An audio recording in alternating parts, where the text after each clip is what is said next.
Bem-vindos a mais um vídeo. Hoje vamos conversar sobre Diário de um Homem Supérfluo, do Ivan Turgenev. Esse livro aqui que é bem curtinho, é uma novela mesmo do Turgenev, mas que traz muita coisa para ser discutida, traz uma profundidade maior também, especialmente pelo contexto em que ela se enquadra na história da Rússia e no contexto também revolucionário da Rússia, né? Pré-revolucionário especialmente. Esse livro também vai aparecer no book haul de aniversários, livros que eu ganhei de presente, porque esse foi um presente da Morgana. Ela falou que foi uma das melhores leituras dela desse ano, então eu fiquei muito curiosa. Comecei a ler assim algumas páginas e vi que eu ia gostar, então eu decidi continuar a leitura, já completei no mesmo dia, e realmente é um livro incrível.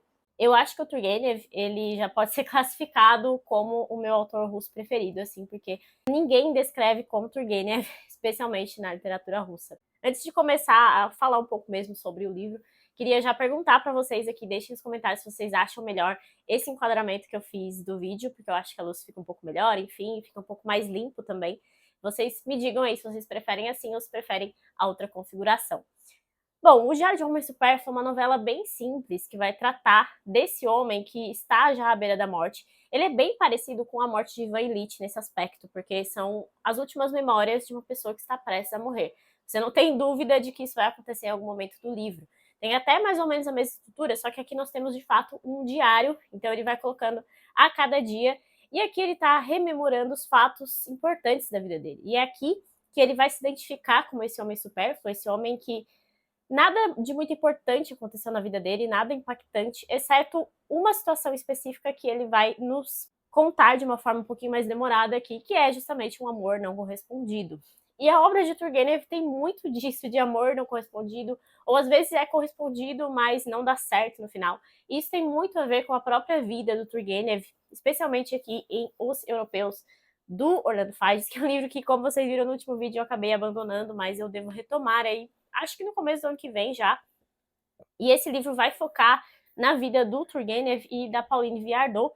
A Pauline Viardot era uma cantora de ópera da época e ela foi amante do Turgenev por anos e anos a fio. Ele, na verdade, era amante dela porque ela era casada, inclusive ele frequentava a casa ali daquele casal, mas eles nunca tiveram um relacionamento oficial, justamente, né, porque ela era casada, muito bem casada, inclusive com uma pessoa que era o Louis Verdot, que era muito importante na carreira dela.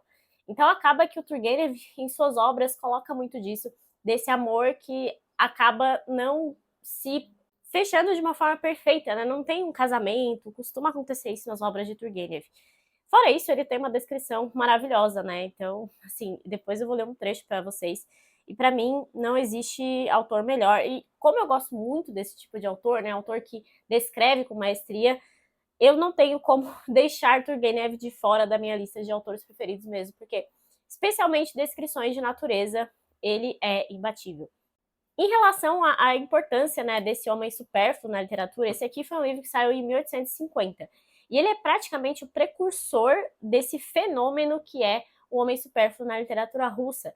É bem interessante porque em uma história cultural da Rússia, a gente fica sabendo que se criou até uma palavra para o Oblomov, aquele personagem do livro de mesmo nome, do Goncharov, que sai depois desse livro aqui do Turgenev, mas ele cria uma palavra russa para designar a preguiça daquele personagem específico.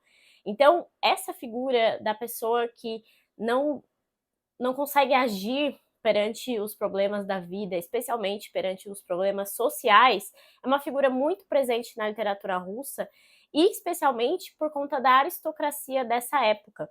Então, em 1850, na época da publicação, né, quem era o czar era o Nicolau I, e era um czar bastante repressor, até conta aqui no pós-fácil dessa edição aqui da 34, que é uma ótima edição, inclusive, sobre como esse livro foi bastante censurado, sofreu vários cortes e por isso até o pessoal não gostou muito quando ele foi publicado pela primeira vez. É só depois porque depois de Nicolau I vem Alexandre II, né, que é justamente o czar que vai acabar com a servidão na Rússia em 61, e aí ele publica novamente sem os cortes, e de fato é bem recebida essa novela aqui do Turgenev. Mas então nessa época, eles passaram por um problema que é o seguinte: lá nos anos de 1800 até 1810, mais ou menos, a Europa inteira sofreu o fenômeno Napoleão Bonaparte, né? Então, basicamente, todos os países entraram em guerra ali com a França, com o Império Francês de Bonaparte, incluindo a Rússia. E a Rússia ficou muito famosa justamente por vencer a guerra contra Napoleão, mas por conta do inverno e das condições que eles enfrentaram na Rússia do que por outra coisa. Inclusive, Napoleão chegou até Moscou, né? Chegou a ficar aí umas 2 semanas, se eu não me engano, dominando Moscou. Então, isso é um feito bem grande. Então, nessa época das guerras napoleônicas, muitos soldados saíram para a Europa, né? E descobriram o que era a Europa naquela época. Nós estamos falando de uma Europa pós-Revolução Francesa, uma Europa acabando com as monarquias absolutistas, uma Europa buscando mais direitos, né? Igualdade, tudo aquilo. E na Rússia, eles voltavam para casa e viam aquela autocracia extremamente autoritária que parecia não ter fim e nenhum tipo de reforma, não tinha constituição, não tinha normas. Na verdade, era simplesmente a lei do czar. E isso acabou criando um conflito interno muito grande nesses soldados. E em 1825 vai eclodir a revolta dezembrista justamente nesse aspecto. Só que essa revolta vai ser duramente repreendida, assim como todas as revoltas do período. E aí, assim, que surge esse aristocrata que é liberal, geralmente liberal, que tem essas ideias de buscar a democracia, mas que ele não sabe como que ele vai fazer com que isso aconteça na Rússia, porque a Rússia é esse país extremamente fechado, extremamente difícil de reformar.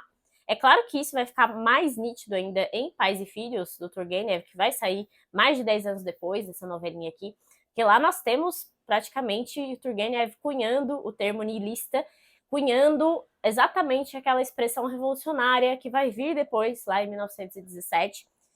E o mais interessante que eu acho do Turgenev é o fato de ele não se posicionar diretamente em relação a essas coisas. O Turgenev é o autor mais europeu desses grandes autores da literatura russa, e justamente isso faz com que ele foi o primeiro a ser publicado na Europa, o primeiro a ter um foco maior, ter mais traduções, porque ele tem esse estilo que parece mais com o estilo francês, assim, essa descrição, esse aspecto menos direto, como tem Dostoiévski, por exemplo, o Tolstói, que é bem filosófico, o Gogol, que é bastante caricato nos seus personagens. Então, o Turgenev, ele tem essa escrita um pouco mais...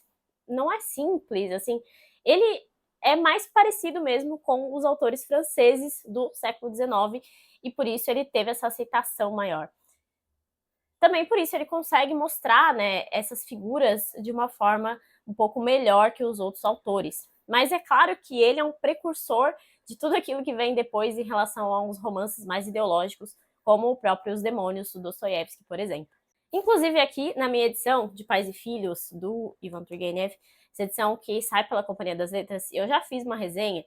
Aqui no final tem um texto de apoio que foi feito, inclusive, pelo próprio Turgenev, que se chama Hamlet ou Dom Quixote. E nesse texto a gente observa esse cerne do homem supérfluo, que aparece tanto em suas obras quanto em obras posteriores, que ele coloca isso em Hamlet, né? Porque Hamlet é aquele sonhador que não consegue concretizar nada. Então Hamlet é sempre visto pelas outras pessoas andando, divagando, filosofando, mas ele nunca coloca nada em prática. E isso vai levar a uma grande tragédia na vida dele, né?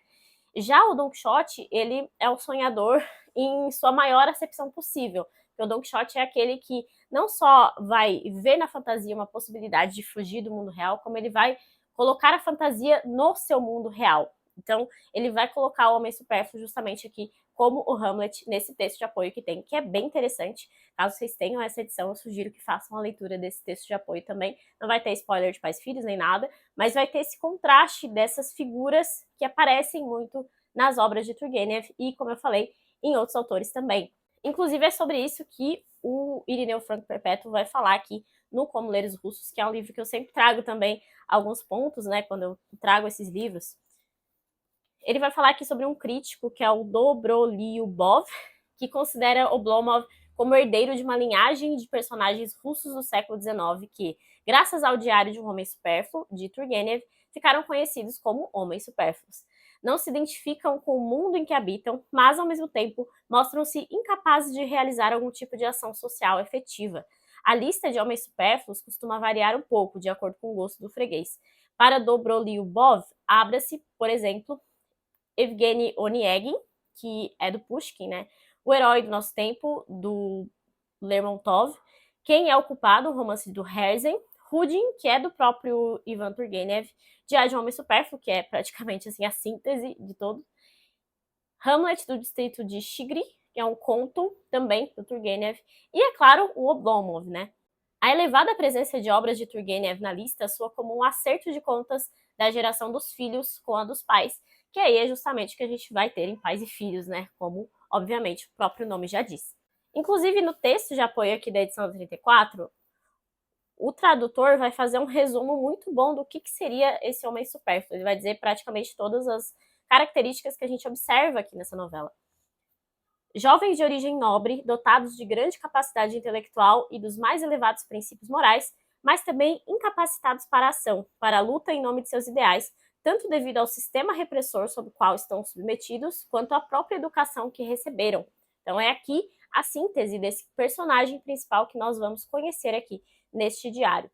Sobre essa influência da Europa, né, no Turgenev, aqui na história da literatura ocidental, o Karpov fala um pouquinho sobre isso. Em cada uma das suas obras, o romancista e ideólogo Turgenev se apresenta diferente.